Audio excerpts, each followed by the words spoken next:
dama gis ne que par parloo bëri na trop Sénégal ku jóg bëgg a wax bëgg a manifester naqaram ñu ne ko danga far wala dañ lay manipuler wala yooyu te dafa am lu important loo xam ne Sénégalais dama bëgg ñu yeewu si ni Sénégal di doxee nous tous on a notre mot à dire là-dessus. C'est pas parce qu'on a élu des gens qu'on les laisse s'enfermer dans des bureaux et décider à notre place. C'est vrai qu'il y a l'Assemblée nationale mais ñun ñëpp xam nañu assemblée naka lay doxee les gens sont partisans lu mag yi bëgg la ñuy def mais nañu xam ne que nit soo ko falee am nga droit di ko laaj li muy décider par yow pour yow naka la koy doxalee soo si d'accordul te nga gis ne que les représentants si que ñi lay toogal ca assemblée ñoom tamit jëfuñu seen liggéey am nga droit génn wax foo ko mën a waxee ci média yi wala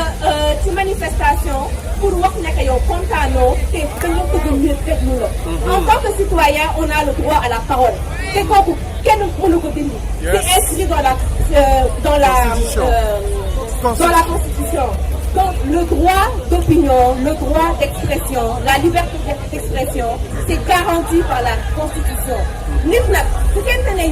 li lay jiite d'accord ñu ne que bëgg ñu dégg yow ta voix dissonante loolu jaaduwul. Tout le monde devrait avoir le droit de s'exprimer peu importe ndax il est d'accord ou pas. te citoyen bu ne am nga droit à la parole loolu laa bëgg nit ñi xam ko. On a le droit de parler, on a le droit de ne pas être d'accord et de l'exprimer. nit ñi nag wax ci ginnaaw ay écran wala ci ginnaaw ay clavier yomb na trop wante fi ñuy xoolee nekk citoyen bi li muy woote gëm na ko mooy mu génn manifester ci jàmm ak salaam. Manifester ne veut pas dire sànni xeer wala xeex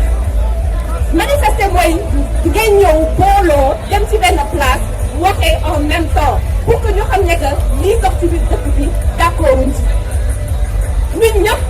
am na lu ñu bàyyi suñu kër am na sacrifice yu ñu def pour ñëw fii gënuñu kenn te kenn gënuñu mais Sénégal moo ñu tax a jóg te ñun ñëpp ko moom lim ma jaral loolu la jaral pour keneen yéen ñi teg seen kër tamit war na leen ko jaral ak foo leen mën di nekk manifester un 5 minutes un 10 minutes yàqul dara mais dina tax ne que tu as une voix nous avons tous une voix et on a le droit de l'exprimer loolu laa bëgg ñu xam sa droit nag kenn du la ko jox danga koy foqateel sa bopp ku la ko bëgg a xañ da nga war a jóg xeex ko nangu ko parce que droit kenn du ko joxe sur un plateau d'argent kenn du ko joxe sur un plateau d'argent droit dañ koy foqati jóg leen ngeen foqati seen droit ngeen laajte seen droit merci beaucoup